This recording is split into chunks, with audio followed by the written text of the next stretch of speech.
ತಮಿಳುನಾಡಿಗೆ ನೀರು ಕೊಟ್ಟಿದ್ದೇ ಆದರೆ ಇಡೀ ಕರ್ನಾಟಕ ರಕ್ಷಣಾ ವೇದಿಕೆ ರಾಜ್ಯದ ಉದ್ದಗಲಕ್ಕೂ ಹೋರಾಟ ಮಾಡಬೇಕಾಗುತ್ತೆ. ಅದು ಬರ್ತೀನಿ ಅಂದಾಗ ನಾವು ಒಬ್ಬ ಅತಿಥಿನ ಗೌರವದಿಂದ ಸ್ವೀಕಾರ ಮಾಡಬೇಕಾದ್ದು ನಮ್ಮ ಕರ್ತವ್ಯ. ಸೊ ಆಯ್ತು ಬನ್ನಿ ಅಂತ ಹೇಳಿದ್ದೇನೆ. ಅದಕ್ಕೆ ಸಿದ್ಧತೆ ಕೂಡ ನಾವು ಮಾಡ್ಕೊಳ್ತೇವೆ.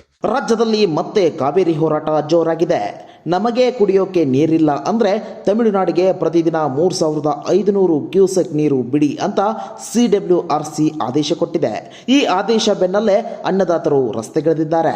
ಸರ್ಕಾರಕ್ಕೆ ಮರಣ ಶಾಸನ ಬರೆದಿದ್ದೀರಾ ಅಂತ ಗುಡುಗುತ್ತಿದ್ದಾರೆ.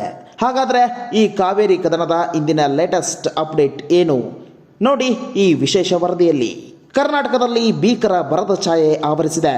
ಹಳೆ ಮೈಸೂರು ಭಾಗದಲ್ಲಿ 83% ಮಳೆ ಕೊರತೆಯಾಗಿದ್ದು KRS ಜಲಾಶಯ ಬಣಗುಡುತ್ತಿದೆ. ಗರಿಷ್ಠ 124 ಅಡಿ ಮಟ್ಟದ ಅಣೆಕಟ್ಟಿನಲ್ಲಿ ಈಗಿರೋದು ಕೇವಲ 91 ಅಡಿ ನೀರು ಮಾತ್ರ.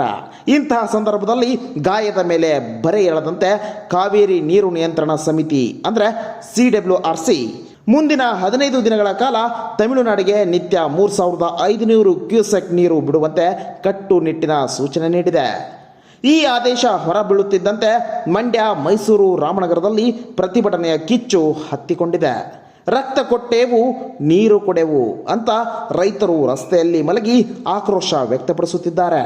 ಬೆಂಗಳೂರಿನ ಫ್ರೀಡಂ ಪಾರ್ಕ್ನಲ್ಲೂ ಕರವೇ ಬೃಹತ್ ಹೋರಾಟಕ್ಕೆ ಕರೆ ನೀಡಿದೆ.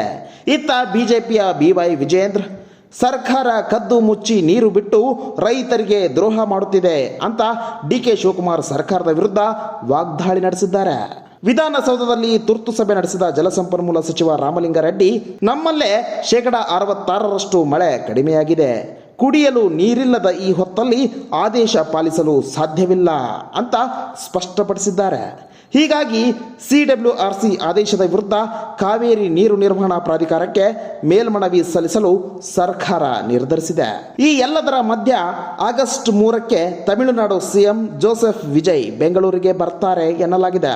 ಅಂದು CM DK ಶಿವಕುಮಾರ್ ಅವರೊಂದಿಗೆ ನಡೆಸುವ ಮಾತುಕತೆ ಈ ವಿವಾದಕ್ಕೆ ಯಾವ ತಿರುವು ನೀಡಲಿದೆ ಅನ್ನೋದೇ ಈಗಿರುವ ಕುತೂಹಲ.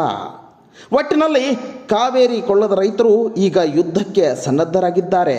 ಸುಪ್ರೀಂ ತೀರ್ಪು ಮತ್ತು ಜನರ ಹಿತಾಸಕ್ತಿಯ ನಡುವೆ ಸರ್ಕಾರ ಹೇಗೆ ಬ್ಯಾಲೆನ್ಸ್ ಮಾಡುತ್ತೆ ಅನ್ನೋದನ್ನು ಕಾದು ನೋಡಬೇಕು.